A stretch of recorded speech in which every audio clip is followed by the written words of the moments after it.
1200 करोड़ का revenue, 5000 team members और sir 29 साल। जानना चाहेंगे सर स्टार्ट कैसे किया और यहाँ तक आप आज पहुँचे हैं। So I started to wait for internet to come to India. So that's how it started कि हाँ ठीक है वेबसाइट बनाने का काम करते हैं। फिर ये हुआ वेबसाइट किसकी बनाएंगे, तो अपने लिए हमने indiamart.com बनाई। इंडिया मार्ट, जो इंडिया मार्ट। और आज बात होगी इंडिया मार्ट के मैनेजमेंट से। So हमने पूरा CRM बनाया। We are probably the largest CRM today in India. 100,000 different businesses use our CRM every day. Someone who has to build such a huge business, 1300-1400 crore के आसपास का बिजनेस अगर build करना है और अब जो आज स्टार्ट कर रहा है कोई, Time is the biggest multiplier. आपके कंपटीशन को आपसे बड़ी दिक्कत होती है। लेकिन मैंने जितना भी काम किया इंडिया मार्ट के साथ, I have never heard anyone talking about the competition. See, competition starts to chase you only until a point where they don't lose hope. कि आपके more than 100 employees, or team members I would say, are here for more than a decade, right?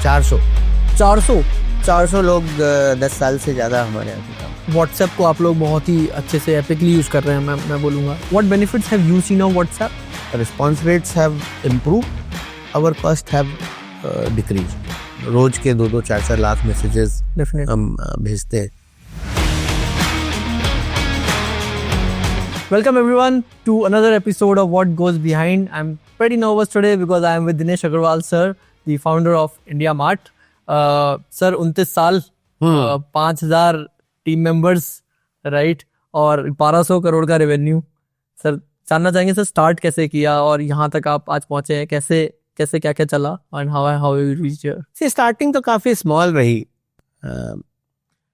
I was in US and waiting for to come back to India. Somehow US में कुछ ऐसे incidences हुए क्योंकि internet बिल्कुल initial days वहाँ पे था, browser, नए सर्च, पहला सर्च इंजन याहू, लाइकॉस, कुछ भी इंफॉर्मेशन ढूंढने की जो ज़रूरत उसमें मेरे को आखिरी के 2 साल में यूएस में पड़ी, वो आई फाउंड कि इंटरनेट पे even in those early days was so easily available कि सारा सेंचुरीज की लाइब्रेरी और फोन लाइंस उसके पीछे छोटी या बौनी मालूम हो रही थी। Okay. In those 2-3 years of internet. So I kind of got very excited about, मैं पहले भी टेलीकॉम में काम करता था, C.Dot में, सैम पेट्रोडा के साथ, फिर CMC में। So I was very excited कि यार अब कंप्यूटर्स में कुछ करना है तो इंटरनेट में ही करेंगे, इंडिया में तो करना ही है। And so I started to wait for internet to come to India. वो 15 अगस्त 1995 को प्राइम मिनिस्टर ने अनाउंस किया कि अब इंटरनेट यहाँ पे चालू हो रहा है। द वेरी नेक्स्ट डे मैंने, सेम डे इनफैक्ट, मैंने यूएस में बोल दिया कि सर मुझे तो अब जाने दो। उन्होंने 2-3 महीने लिए रिलीव करने में। केम बैक इन अक्टूबर। यहाँ आके पता लगा कि इंटरनेट का तो बिजनेस चालू नहीं कर सकते क्योंकि इंटरनेट तो केवल विदेश संचार निगम लिमिटेड को लाइसेंस मिला है।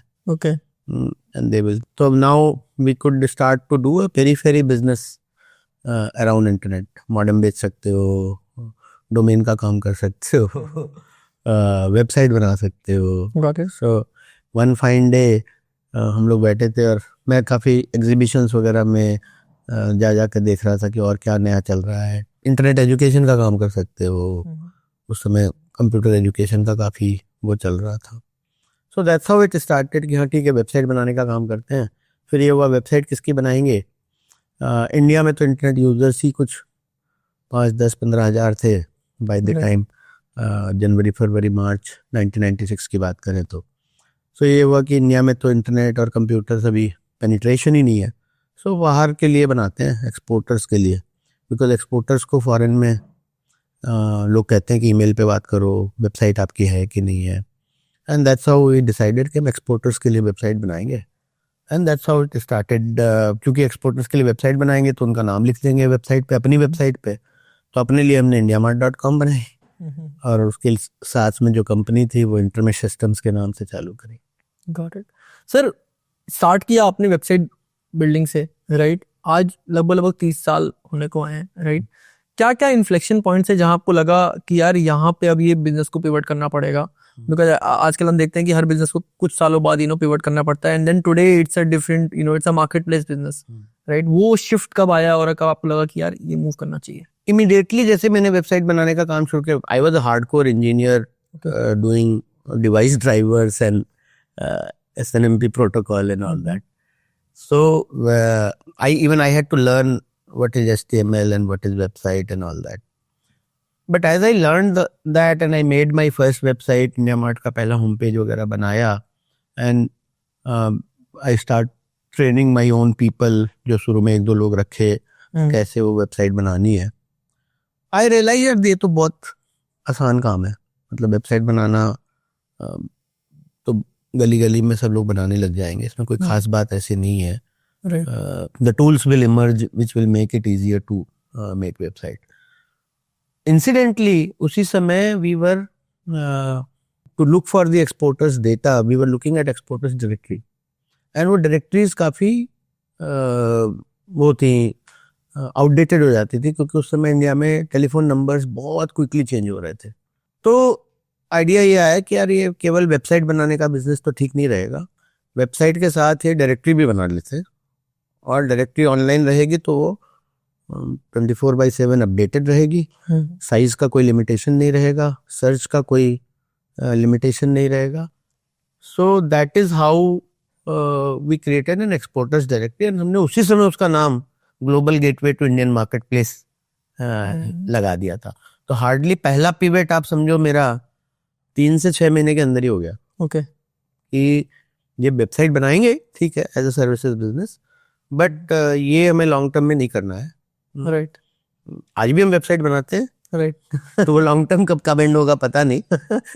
लेकिन साथ में मार्केट प्लेस बनाएंगे, एक लिस्टिंग मार्केट प्लेस बनाएंगे, क्लासिफाइड लिस्टिंग मार्केट प्लेस, और वो हमने बनाया. उसके बाद केवल हमारे ख्याल से हमारे 1 ही 2 पिवट और हुए. एक वो जब हमने कस्टम वेबसाइट बनाना बंद किया और बोला कि नहीं, जब हम केवल फिक्स टेम्पलेट, मतलब मार्केट प्लेस के लिए जो जरूरी है वही बनाएंगे, कंटेंट मैनेजमेंट सिस्टम के through.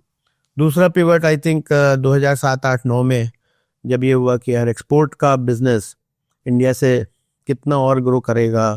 China had become the de facto, and India का इंटरनेट मार्केट काफी बड़ा बूम हो गया था 2007-8 तक. राइट. तो देन हमने पूरा बोला कि ये एक्सपोर्ट डायरेक्टरी क्यों लिमिट करनी है इसको, लेट्स मेक अ पूरी India directory, India business directory. तो वो पूरा पिवट हुआ, और वहाँ पे काफ़ी बड़ा पिवट हुआ, क्योंकि उस समय तक हम लोग करीब 50-60 करोड़ का बिजनेस हो चुका था. ओके. और नेट रेवेन्यू बिजनेस है हमारा जीएमवी बिजनेस नहीं है. तो वहाँ से वो पिवट करने में हमको ऑलमोस्ट 4-5 साल लग गया. मतलब पूरा प्रोडक्ट मार्केट फिट दोबारा ढूंढना पड़ा, क्योंकि इंडिया के लिए जो पूरा सिस्टम है वो फ़ोन पे चलता था, SMS पे चलता था, मोबाइल पे चलने लग गया, और उसी बीच में मोबाइल का रेवोल्यूशन हो गया. राइट. तो वो एक सेकेंड पिवट हुआ. थर्ड पिवट हम कई बार करने की कोशिश हम कर चुके हैं कि चलो उसको ट्रांजैक्शनल मार्केट प्लेस बनाने की कोशिश करते हैं. हालांकि मेरा ज़्यादा ये रहता है कि अगर कोई भी टेक्नोलॉजी लगाई जाए तो वो किसी तरह से लोगों की कॉस्ट ऑफ डूइंग बिजनेस कम करना चाहिए. राइट. नॉट कि उसके ऊपर हम 10-20% का टैक्स लगा दें, मतलब ट्रांजैक्शन टैक्स लगा दें. तो मेरा एक तो वैसे ही मन नहीं होता कि मैं 20% ट्रांजैक्शन चार्ज या 10% ट्रांजैक्शन चार्ज लगाऊं. मुझे वो 1-2% का टेक रेट ही बेटर लगता है. और तो वो पिवट हमारा कभी सक्सेसफुल आज तक हो नहीं पाया. सो इफेक्टिवली ये 2-3 पिवट हुए इतने सालों में. सर इन जनरल मैं इससे पहले जब 7-8 साल पहले हम लोगों ने एक मार्केट प्लेस शुरू करने की कोशिश की थी, but that was for travellers. तो market place business is technically I understand it's a very tough business, क्योंकि आपको दोनों एंड्स मैनेज करने पड़ते हैं. राइट. मतलब एक अगर मैं सर्विसेज बिजनेस हूँ या फिर मैं सॉफ्टवेयर बिजनेस हूँ, मुझे एक एंड मैनेज करना है, क्योंकि सॉफ्टवेयर तो मैं बना लूंगा, तो सप्लाई साइड मेरी तरफ है. Right.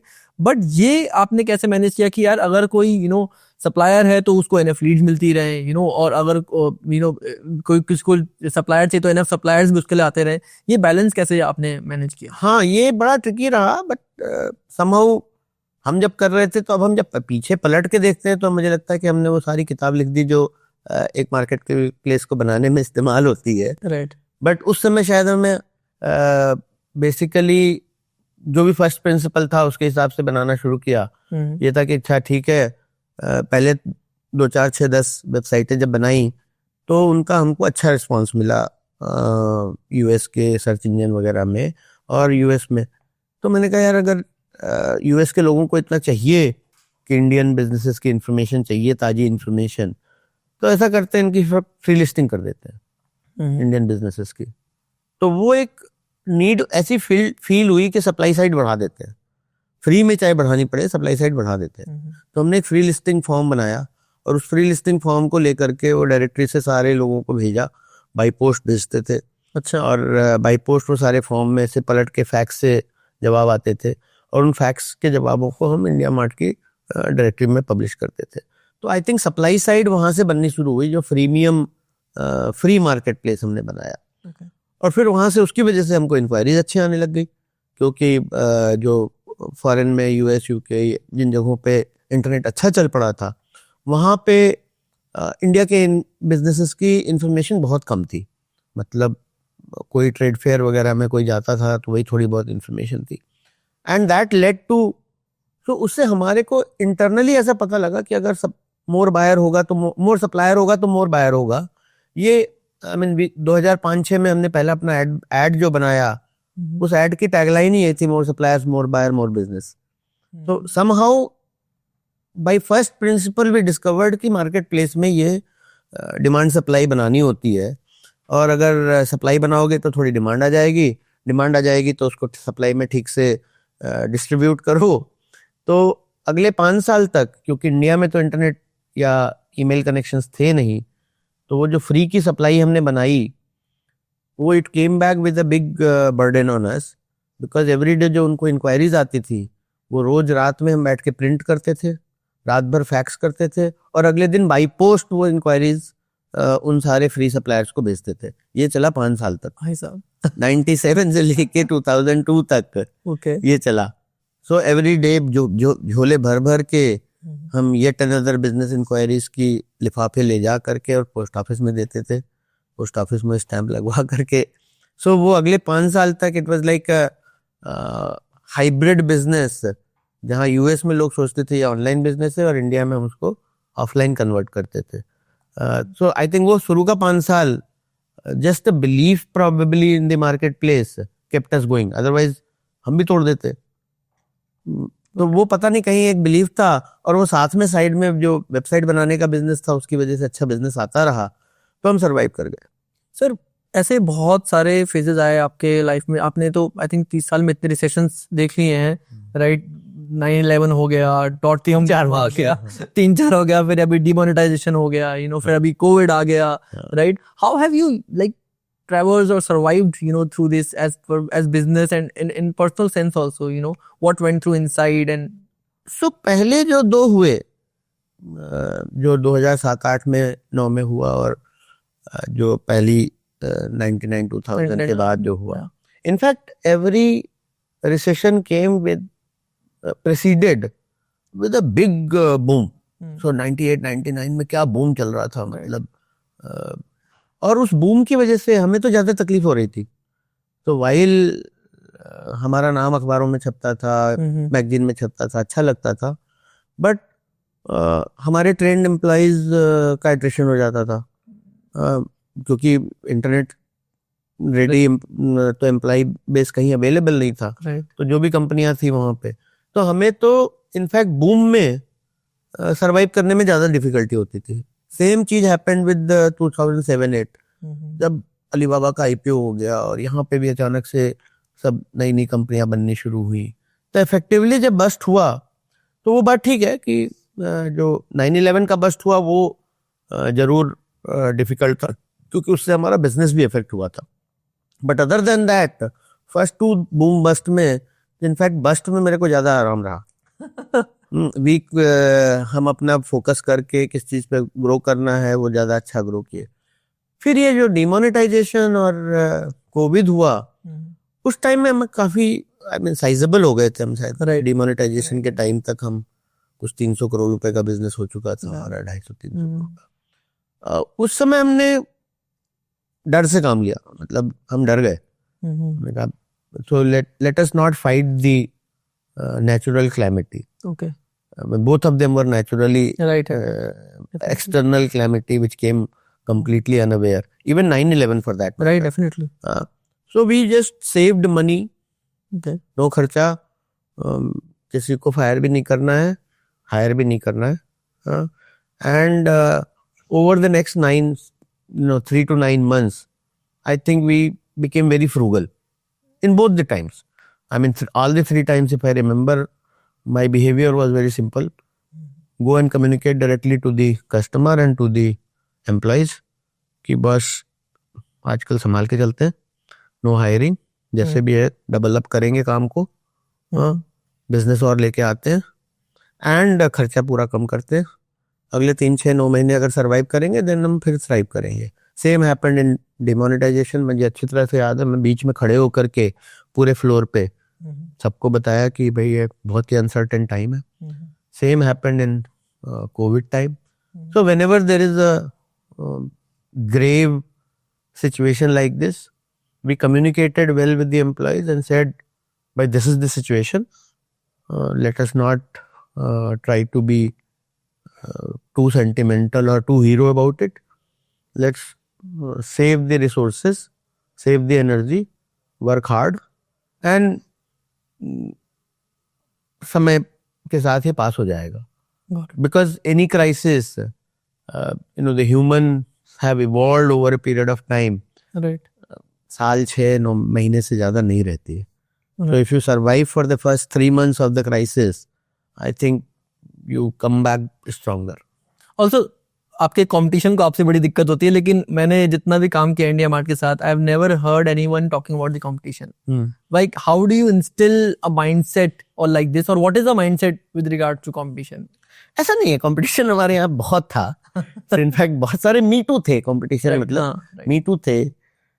But I think competition का क्या होता है कि एक समय के बाद when you become keep doing bigger and bigger and bigger, see, competition starts to chase you only until a point where they don't lose hope. Second point is competition आने के तरीके कहाँ से होते हैं. So first very simple competition used to come. हमारे ही बहुत सारे एम्प्लॉय छोड़ के चले जाते थे, कहते थे यार ये बहुत अच्छा बिजनेस है, हम भी बना लेंगे, आपके यहाँ भी होता होगा. Right, definitely. फिर सेकंड कंपटीशन आया कि अच्छा यार ये लोग तो 1-2 करोड़ का बिजनेस कर रहे हैं, अपन भी बनाते हैं और ऐसे ही सिमिलर डायरेक्टरी बना देंगे. बट आई गेस जो फर्स्ट मूवर होता है ना, उसको एक कुछ खास चीजें पता होती है. वो जो आपने बताया ना कि कैसे वो मार्केट प्लेस को आपने नर्चर किया, प्रीमियम क्या था, कैसे वो इंक्वायरीज को डिस्ट्रीब्यूट किया, वो जो एक पैशन होता है ना, और वो एक छोटी छोटी बातें होती हैं, वो आई गेस हमारे यहाँ पे कंपनी में कूट कूट के भरी गई शुरू से. So that keeps you ahead of the competition. No copy cat can do easily surpass you there. The third kind of competition comes in the marketplaces is to copy the entire thing. आपका पूरा data लिया और copy करना शुरू कर दिया. Because है क्या डेटा में, मतलब सिंपल डायरेक्टरी है. आई थिंक वहाँ पे हमने कुछ इनोवेशंस किए और जो यूजर जनरेटेड कंटेंट था उसमें मैंने स्पेलिंग मिस्टेक्स को संभाल के रखा कि अगर कोई कॉपी करेगा तो स्पेलिंग मिस्टेक्स कैसे कॉपी करेगा, कोर्ट में ले जाके 1-2 को किया. फोन नंबर्स और ईमेल्स की मास्किंग शुरू करी. तो we became the first company at a large scale to use cloud telephony. मतलब इमेजिन टुडे हमारे 80 लाख से ज्यादा बिजनेसेस के ऊपर हमारा फोन नंबर लगा हुआ है. So you can't get the phone number of the customer. तो वो डेटा हमने सिक्योर करना शुरू किया. So this is how we avoided competition. So one by virtue of making sure कि simple copycat ना होने पाए, and second by virtue of more insights into the business. बाहर से लगता है कि बहुत आसान है, क्या है, डायरेक्टरी तो है, but I guess what goes inside, all search engines are very similar, whether you see Bing or whether you see Yahoo or whether you see Google. But what goes inside that page ranking algorithm, and how that feels like, okay, हाँ यही तो चाहिए था. Well, that is what is the feeling that once you get, well, that keeps you ahead of the competition. And that gets the employee motivation also. यार हम जो करते हैं वो तो तुम कहीं सोच भी नहीं सकते. Right. Also sir, मैंने कहीं पढ़ा था कि आपके more than 100 employees, or team members I would say, are, here for more than a decade, right? 400. 400 लोग 10 साल से ज्यादा हमारे यहाँ से काम करते सर बहुत हैं, और 1000 लोग 5 साल से ज्यादा। और 1000 लोग 5 साल से ज्यादा हैं। सर ये कैसे करते हैं, मतलब हाउ इज दिस बिल्ट? आप, और मैंने काम किया बहुत लोगों के साथ और मेरे को कुछ चीजें नजर आई हैं इंडिया मार्ट में। एक तो बहुत डेटा ड्रिवन कल्चर है, लाइक हर मतलब to the T you follow like a data driven culture, and I was amazed to see यार कि ये एक मिली सेकंड का जैसे हमारे साथ काम रहता है, एक मिली सेकंड से फर्क पड़ता है। And see I think founder level पे फर्क पड़ना इज वन थिंग, सब फाउंडर लेवल पे फर्क पड़ेगा ही, right? But on a 3 level hierarchy हर बंदे को फर्क पड़ना, 4 लेवल हियरार्की हर बंदे को फर्क पड़ना। How do you bring in that culture and how do you bring in such long tenures of 1000 people 5 साल से ज्यादा होना? मतलब हम तो अभी 100 होंगे तो हमें तो आइडिया नहीं है कैसे होगा, but I would like to learn this from you definitely. So I think कुछ तो it goes back in the late 90s, the mostly attrition was in the tech के सिवा कहीं attrition वगैरह होता भी नहीं था। इफेक्टिवली टेक में से तो हमारे पास बहुत कम लोग बचे उस टाइम के। होते हैं अभी भी, ऐसा नहीं है। अभी हमने कल सेलिब्रेट किया 2 टेक के लोग 25 ईयर से हमारे साथ। डैम साल से 2 लोग हैं। लेकिन बाय एंड लार्ज जो एट्रिशन होता था वो टेक में होता था। सेल्स वगैरह में या ऑप्स में या प्रोडक्ट में उतना कल्चर नहीं था इंडिया में। तो and we did work which was being recognised by the media, being recognised by the customers. So लोगों को अच्छा लगता था, और थोड़ा हम काम तो बिकॉज इंटरनेट है और हम काफी आगे का काम करते थे। Also I think we brushed with early technologies early on.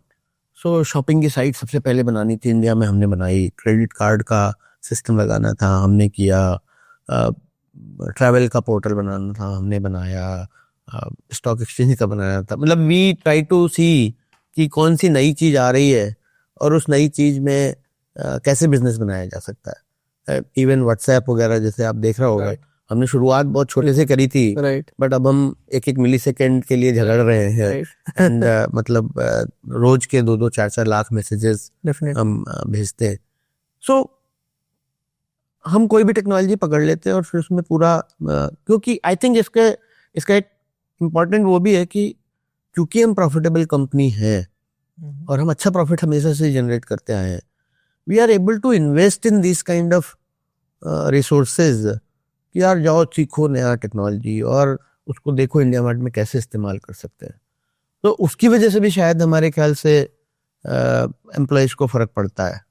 और तीसरा एक बेसिक कल्चर जो हमने बना रखा है, transparency, integrity, respect and team work, इस टाइप का हम उसको ट्रिप बोलते हैं।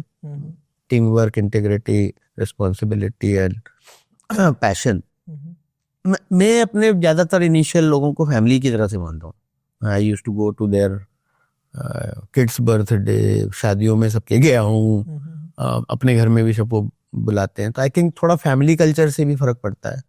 सो I guess it's a mixture of innovation, hard work, family culture, proper reward and recognition. I guess when we did IPO, उस समय हमारा कुछ 3000 करोड़ का 2800 करोड़ का मार्केट कैप था, which went on to become 10 times. उस समय 15% हमारा करीब एम्प्लॉयज के बीच में था। सो effectively at the highest level अगर आप देखो तो कुछ 4500 करोड़ की वेल्थ एम्प्लॉयज में डिस्ट्रीब्यूट हुई। नाइस। सो हालांकि वो स्टॉक प्राइस वहां पे नहीं टिका, वहां से आधा आ गया, बट फिर भी 2000-3000 करोड़ की वेल्थ भी एम्प्लॉयज में डिस्ट्रीब्यूट हुई। सो आई थिंक इट्स मैं उसका कोई सेट फार्मूला नहीं बता सकता कि कैसे ये लोग हमारे यहाँ रुके हुए, but these are the 4-5 things that I did, and I hope that this continues, this culture continues here forever. But last 4-5 सालों में जो VC इंडस्ट्री माइंडसेट आया है, everyone is raising funds and you're just trying to get the right people, and when you have such good people जो 5 साल से मतलब they have learned so much, they are really doing really good, right? How do you retain them from this mindset also somewhere? हाँ, वो बात ठीक है। तो अभी भी हमारे यहाँ पे अगर आप देखो तो ऑन वन साइड ऐसा फील होता है कि we are a great people retainer. ऐसा है नहीं एक्चुअली। अर्ली ऑन में हमारा एट्रिशन काफी होता है। शुरू के 2-3 सालों में हमारा एट्रिशन इंडस्ट्री के बराबर या उससे शायद ज्यादा ही होता है। So, बट जो लोग वो शुरू के 2-3 साल एक बार कंपनी कल्चर को समझ जाते हैं, because initial 2-3 years they don't understand the culture, the reward, the challenges that comes. So the job satisfaction और जो reward का जो mix है और जो culture का जो mix है वो शुरू के 2-3 साल के बाद लोगों को समझ में आता है.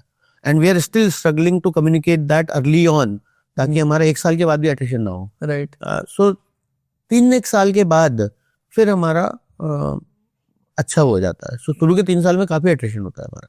Got it. सर 2021 में लगभग 600 करोड़ के रेवेन्यू पे थे जो मैंने पढ़ा एंड अभी लास्ट ईयर आप ऑलमोस्ट 1200 करोड़ आपने समवेयर अराउंड दैट थे. 2x growth right at a very faster trajectory just after Covid. What went in to drive that? So I think 2-3 चीजें. वन, जब 2020 लगा, so as I said we pull back. We pulled back our resources. हमने कुछ expand नहीं किया. जो छोड़ के जा रहे थे उन्हें जाने दिया. जो नया हायरिंग नहीं की and all that. And in this, उस समय में कैसे वर्क फ्रॉम होम से कस्टमर को सर्विस करना है, कैसे मार्केट में बहुत चीज़ों की शॉर्टेज हो गई थी. मास्क से लेकर के सैनिटाइजर से लेकर के ऑक्सीजन तक 2 बार.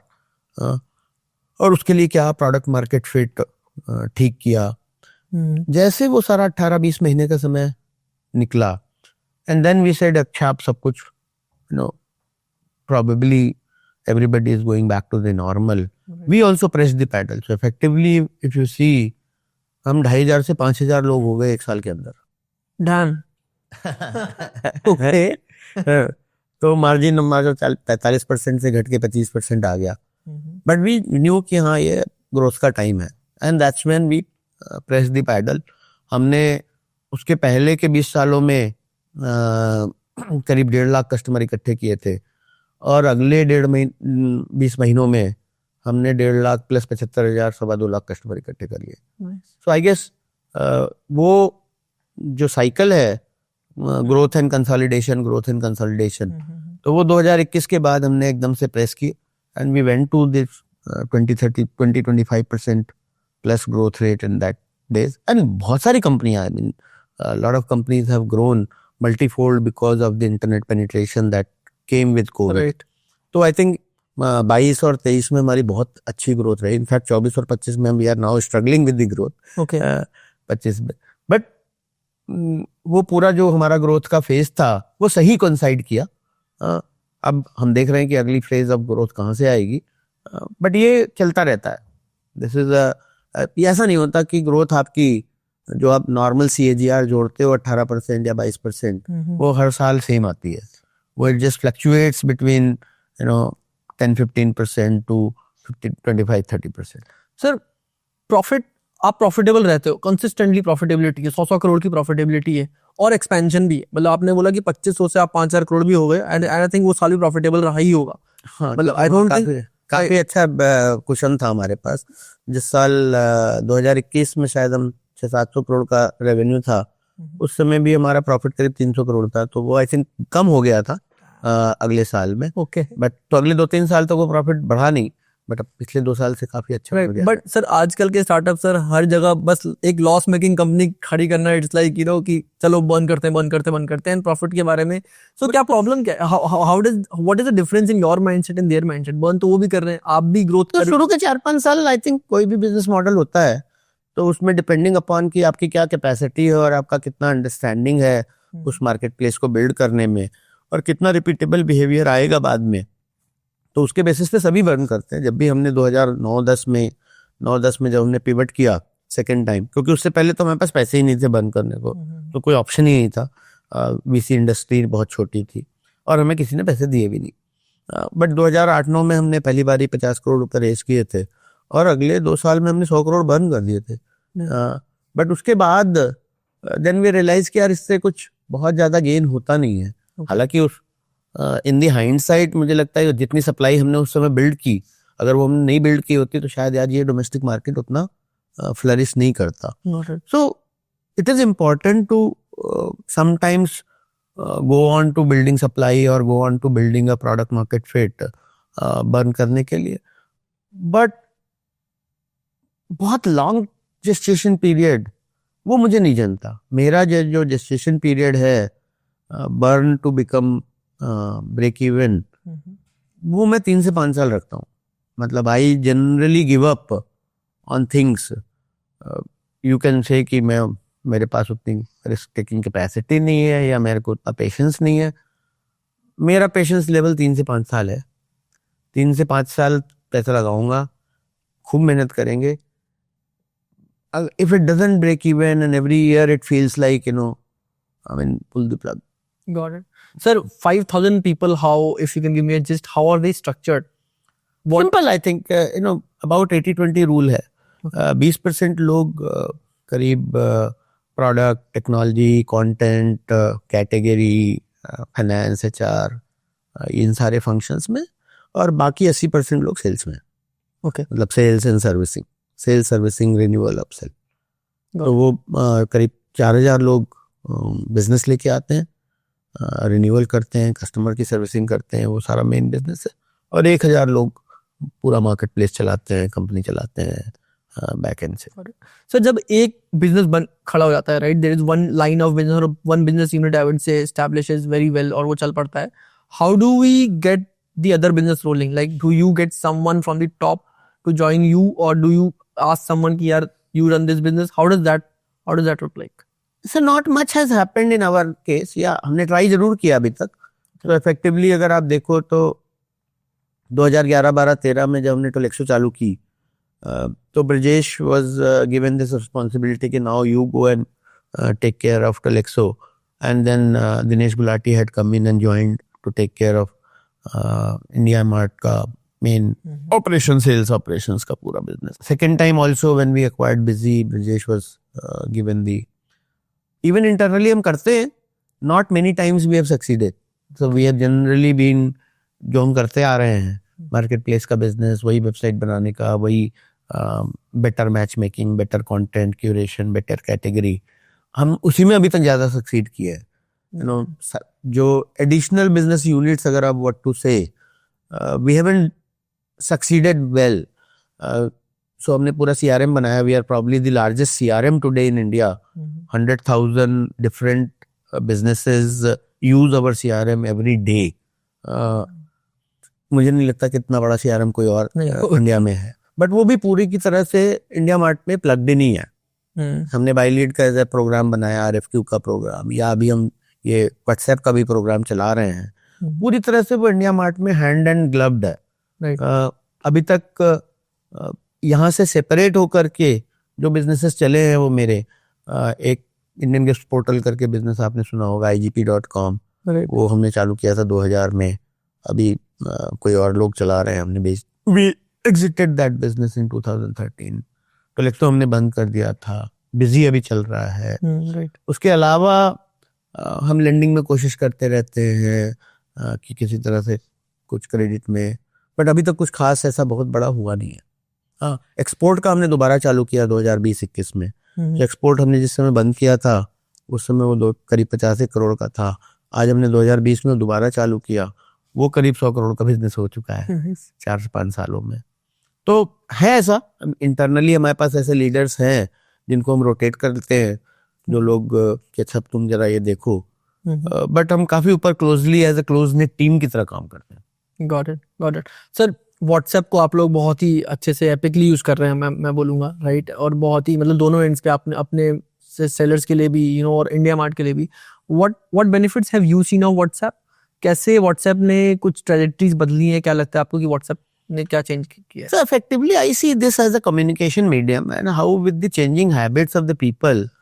So effectively I remember जब मैं इंटरनेशनल बिजनेस देख रहा था, एक्सपोर्ट इंपोर्ट का, उस समय people were moving away from faxes. Otherwise fax used to be the primary mode of communication in international business. उससे पहले रहा होगा टेलेक्स वगैरह, I don't know. But it was moving from fax to email, and we utilized email very heavily from 1996 up to 2006, 7, 8. हमने बहुत heavily utilize किया.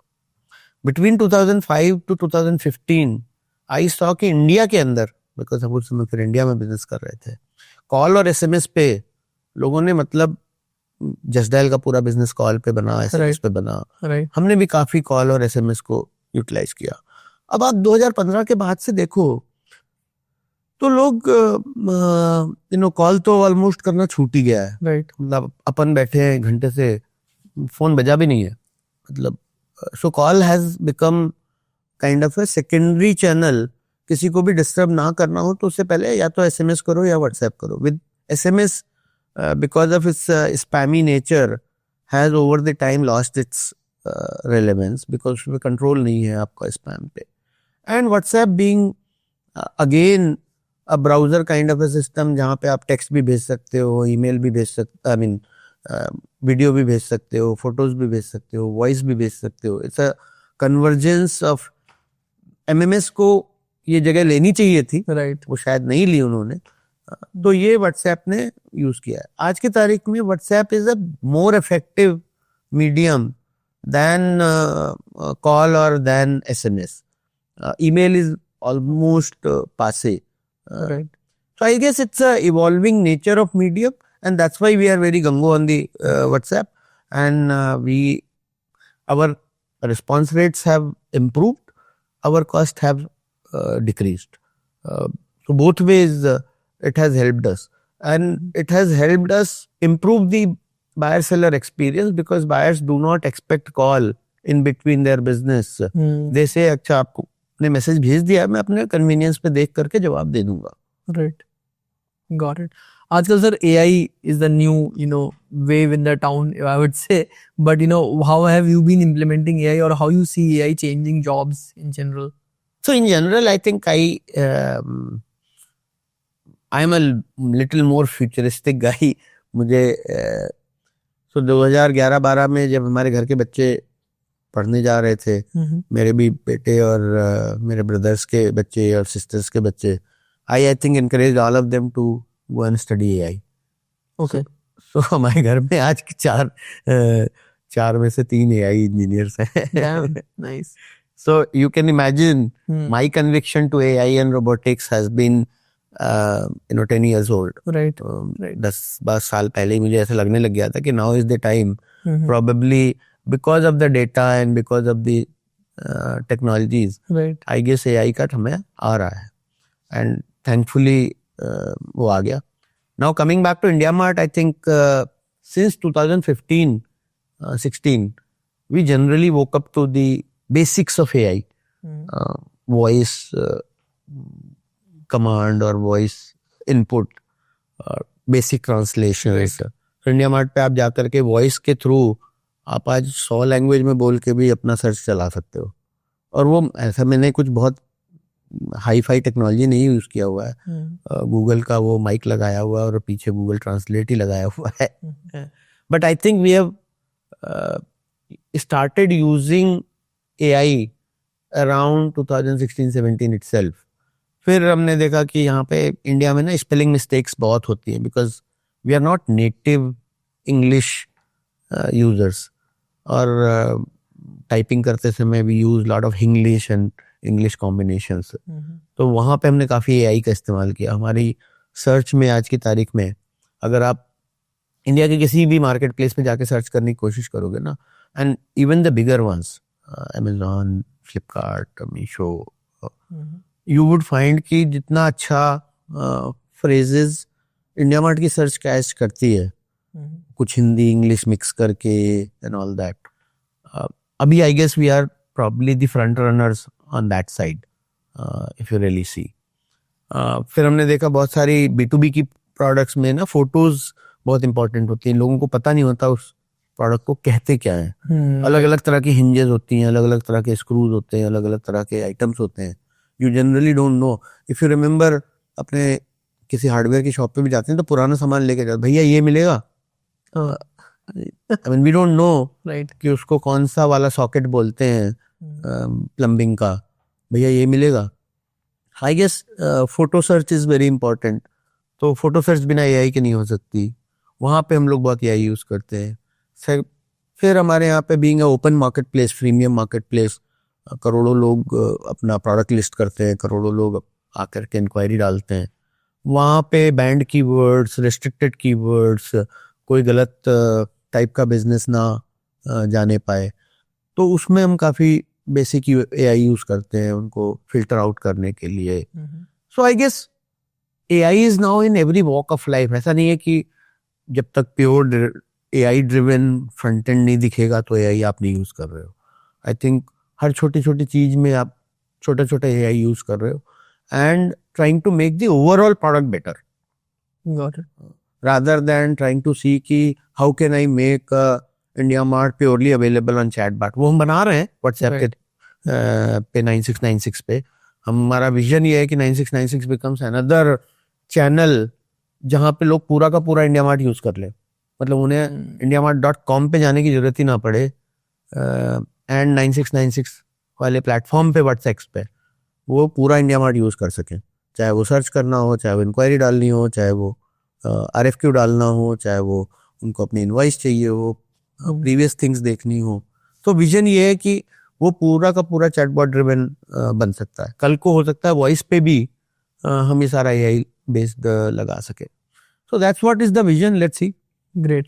Sir, what changed when you're running a 100 people company way back 10-20 years earlier and आज 5,000 लोगों में what are the fundamentals that has changed in general?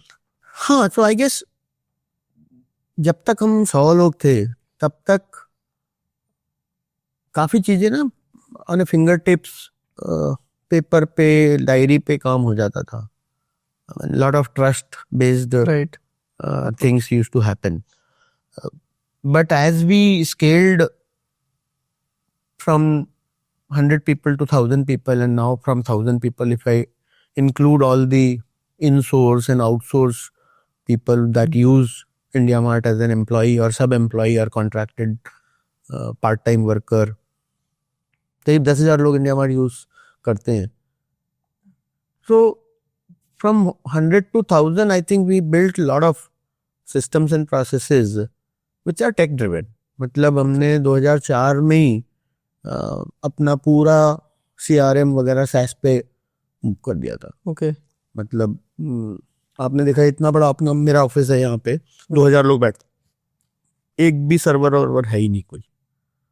I myself don't have a computer to myself. मैंने last अपना personal computer जो रखा हुआ था वो 2011 या 12 में त्याग दिया था. अच्छा. मतलब so I can work, go and sit on any computer in the world Okay. And be as effective a CEO as I am. Okay, तो 12 के बाद से मेरे पास कोई अपना डेडिकेटेड कंप्यूटर नहीं है. I am fully on cloud. Nice. I think we were very early adopt, क्योंकि मैं I came from technology, our product was technology driven, so I kind of misused a lot of or overused a lot of that technology to create systems and processes for our employee enablement. तो उनको चाहे कोई भी company देखनी है, किसी भी customer से रिलेटेड कुछ भी देखना है, इवन मुझको देखना है एक भी एम्प्लॉय का आज वो कहाँ है, इस वक्त कौन सी मीटिंग में है, जिस मीटिंग से निकला है वहाँ पे क्या बात हुई है, कल किस कस्टमर ने क्या बोला है, कितनी अपॉइंटमेंट्स कल ड्यू है, वो सारा का सारा हमने टेक्नोलॉजी पे लगा दिया है. So we have a product, जितनी बड़ी हमारी मेन IndiaMart को चलाने की प्रोडक्ट टेक्नोलॉजी टीम है, उसकी 1/4 टीम मेरी एम्प्लॉयज को चलाने की भी है. Okay. मतलब Nice. So we have a good business technology team जिसको हम बोलते हैं. Okay. और so equivalent to a CPO और CTO, we have a CIO, and then where we have a complete 100 people team who does technology only to enable the businesses. I guess वो अगर आपको ज़्यादा बड़ी कंपनी बनानी है तो पर्सनल टच तो आप रख ही सकते हो, बट उससे आपका काम नहीं होगा. So you have to make sure that every new employee who comes in on boards easily, उसका ट्रेनिंग प्रोग्राम ऑनलाइन है, उसको असाइनमेंट ऑनलाइन हो जाता है, उसको अंडरस्टैंडिंग ऑनलाइन हो जाती है. तो ये सारी चीज़ें बहुत ज़रूरी है. सर, आप अपने आप को कैसे अपग्रेड करते हो? मैं तो काम करते करते अपग्रेड हो जाता हूँ. मुझे लगता है कि मैं ज़्यादातर अपनी सारी ईमेलें और जितना काम करता हूँ उसके लिए जितनी नीड पड़ती है पढ़ने की, उसी से अपग्रेड हो जाता हूँ. मुझे नहीं लगता कि मुझे उसके अलावा बहुत ज़्यादा पढ़ना पड़ता है. थोड़ा बहुत पिछले 10 एक सालों से सोशल मीडिया पे रहना पड़ता है। क्या चल रहा है फेसबुक में, क्या चल रहा है व्हाट्सएप में, क्या चल रहा है ट्विटर में, इवन इंस्टाग्राम में, क्या चल क्या रहा है, इसलिए रहता हूँ। वहाँ से काफ़ी कुछ अंदाज़ा लग जाता है। I generally attend tycoon, IMI वगैरह में रहते हैं। मैं काफ़ी सारी मैंने जो पर्सनल इन्वेस्टमेंट्स की हैं जो GSF के थ्रू, वो भी मेरा पर्पज़ यही रहता है कि पता रहे कि हो क्या रहा है मार्केट में। Got it. और सर पिछले 3-4 साल में आपकी क्या इनसाइट्स और लर्निंग्स रही हैं जो नहीं है कुछ? So insight learning, as I said, one basic shift is the communication medium shift. People don't want to communicate on. So email तो उन्होंने बहुत पहले ही त्याग दिया था। अब SMS भी पूरी तरह से त्याग चुके हैं लोग, केवल OTP के अलावा, और SMS का कोई बहुत इस्तेमाल अब नहीं बचा है। People are even doing away from calls. Right. So I'm not too sure जो AI based कॉल जनरेशंस का जो पूरा सिस्टम चल रहा है उसका कितना यूज आएगा, क्योंकि लोगों को कॉल करनी ही नहीं है। So I think the medium of communication has moved to RCS/WhatsApp. That's one big thing. Second, I guess in the language or in the voice, in the all of that, I think AI is going to be a big one. Whether it is computer vision based AI, whether it is voice and video based, क्योंकि यही चीजें एक ऐसी थी जो अभी तक computer science के चंगुल से बाहर थी। राइट। मतलब because they were different analogue media और digital media which computers did not understand. With the LLM जिसका कि बेस ही बिट्स है, I think we are going to take over this voice and video and photos. क्योंकि अगर आप देखो सारा कुछ आजकल photo generation, photo editing, video generation उधर की साइड पे चल रहा है। तो I think this is going to be a big one. Third, I guess robotics is still a work in progress, whether it is autonomous car, then why only autonomous car? Everything autonomous. Autonomous machine, autonomous lift, autonomous car, autonomous scooter, why not? Autonomous aircrafts. Aircrafts are already quite a bit of autonomous. Right. So I guess automation in everything, whatever can be taught to humans post they are born. Whatever जो उनको 10-15 साल तक भगवान सिखाता है, nature सिखाती है, वो तो शायद हम नहीं सिखा सकते अभी भी रोबोट्स को।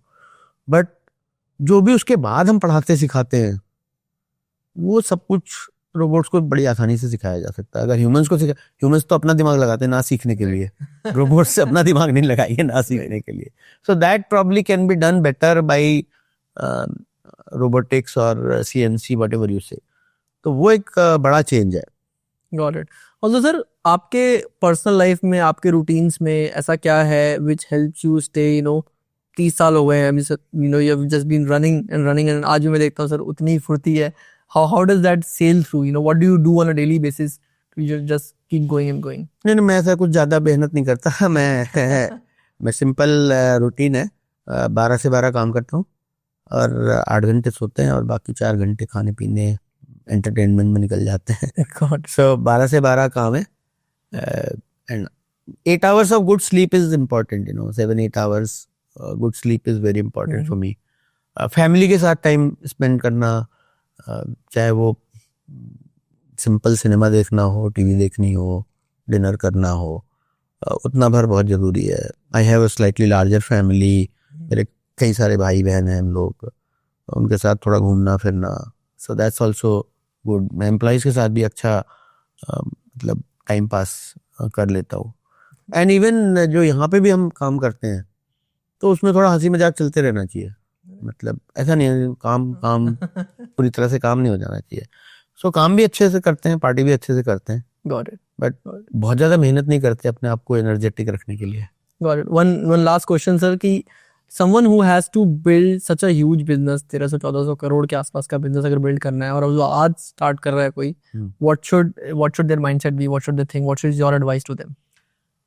See, कोई भी बिजनेस बनाने के लिए तो बिजनेस का प्रोडक्ट मार्केट फिट और जो वो है कि बिजनेस ये चलेगा कि नहीं चलेगा, वो तो देखिए हर आदमी का अपना एक वो होता है कि 3, 5, 7 साल में पता लग जाएगा कि वो चलेगा या नहीं चलेगा, मतलब सस्टेनेबली चल पाएगा या नहीं चलेगा।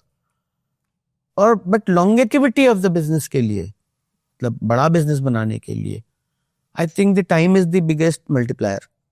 Okay So the more time means more duration you can commit, you will be able to, because हर 7, 8, 10 साल में छोटा मोटा पिवट तो करना ही पड़ेगा। मतलब कोई भी आप नया बिजनेस मॉडल फाइनली मान लो निकाल भी दिया आपने कि हाँ अच्छा अब ये सस्टेनेबली प्रॉफिट में या ब्रेक इवन में चल गया, वो भी 10-1 साल बाद आपको कुछ ना कुछ तो चेंज करना पड़ेगा। राइट तो इफेक्टिवली हर 7 साल के बाद 3 से 5 साल 7 साल का फिर से एक पिवट आता है। And effectively if you really सी ऐसे 4-5 साइकिल अगर आपको करने हैं तो मल्टीप्लायर होता चला जाएगा। सो कंपाउंडिंग इफेक्ट है इसमें कोई। So the more time you can commit, आप वो अलग अलग 10 स्टार्टअप को लगा लो और एक में लगा लो, तो एक में लगाने से जो कंपाउंडिंग आएगा, आज मैं इंडिया मार्ट में अगर 10-20% भी ग्रोथ करता हूँ तो वो 150-200 करोड़ की ग्रोथ होती है। राइट वर्सेस मैं अगर एक नई चीज में 5 साल भी लगाऊंगा तो वो 5 साल में अगर 300% के हिसाब से भी ग्रो करूंगा तो भी शायद मैं 100 करोड़ ही पहुंचूंगा। सो आई थिंक जो लार्ज स्केल पे जो कंपाउंडिंग इफेक्ट आता है वो लोग सोचते हैं कि अच्छा बस हो गया अब 100 करोड़, अब कुछ और करते हैं। आई थिंक वहां से बचना चाहिए। मतलब कुछ और करते हैं भी तो यही करते हैं, मतलब ऐसा क्या डिफरेंट ही कर लोगे। और वो जो डिफरेंट करना है वो टेक्नोलॉजीज आप अपने यहाँ भी लगा ही सकते हो। मतलब ऐसा लगता है कि इंडिया मार्ट B2B बिजनेस है, थोड़ा बोरिंग सा है, बोर टू बोर बिजनेस में हम लोग बोलते हैं उसको। बट ठीक है, आप उसके अंदर AI लगाओ, उसके अंदर टेक्नोलॉजी लगाओ, उसके अंदर मतलब जो भी इनोवेशन आपको लगाना है, जो ChatGPT में लग सकता है वो इंडिया मार्ट में भी लग सकता है। Right amazing sir, thanks a lot for doing thank you this. Very much. मेरे को पता थोड़ा सा टाइम एक्सीड किया हम लोगों ने, but thanks a lot for giving me so much time and it was so valuable. मेरे को खुद बहुत सीखने को मिला and thanks a lot for doing this. Thank you. All the best for AI Sensi, and you've been a great partner to us in our growth. Looking forward to seeing you next 10 years, 20 years like this. Definitely, thanks a lot. Thanks for the blessings.